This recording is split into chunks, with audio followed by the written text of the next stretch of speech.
ఓం శ్రీమాత్రే నమః. అమావాస్య రోజున దేవుడు పటాలను తుడవటం, అలాగే విగ్రహాలను కడగటం చేయకూడదని అంటారు. ఎందుకనంటే మన ఇంట్లో ఉన్నటువంటి లక్ష్మి పోతుంది, అరిష్టం అనేసి అని అంటారు. అయితే ఒకవేళ తప్పని పరిస్థితిలో మరి ఏం చేయాలి? ఒక్కొక్కసారి మనకు ఏదైనా చుస్ట్ వస్తుంది, ఏదైనా పండుగలు అమావాస్య రోజే మనం తుడుచుకునే టైం వస్తుంది అనమాట. అప్పుడు ఏం చేయాలనే విషయాల గురించి తెలుసుకుందామండి. మన పెద్దవాళ్ళు మనకి ఎన్నో రెమెడీస్ అయితే చెప్పే పెట్టారు గురువులు. అదేంటో ఈ రోజు వీడియోలో చూద్దామండి.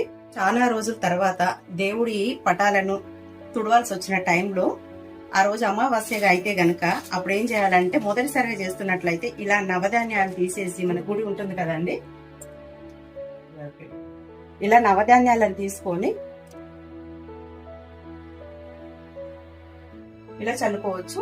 ఒకవేళ మీకు నవధాన్యాలు గనక లేవు అన్నట్లయితే కొంచెం పసుపు ఉంటుంది కదా, ఈ పసుపు కొంచెం నీళ్ళలో వేసుకొని ఈ నీళ్ళైనా చల్లుకోవచ్చు. లేదా తులసి ఆకు ఉందనుకోండి, నీళ్ళలో మామూలుగా తులసి ఆకు వేసుకొనైనా ఈ నీళ్లను దేవుడు పటాల మీద గాని దేవుడు విగ్రహాల మీద గాని వేసేసుకొని ఆ తర్వాత శుభ్రం చేసుకున్నట్లయితే మనకు అమావాస్య రోజు చేసినా గానీ ఏ తప్పు దోషం ఉండదండి. ఈ రెమెడీ కనుక మీకు నచ్చినట్లయితే లైక్ అండ్ షేర్, సబ్స్క్రైబ్.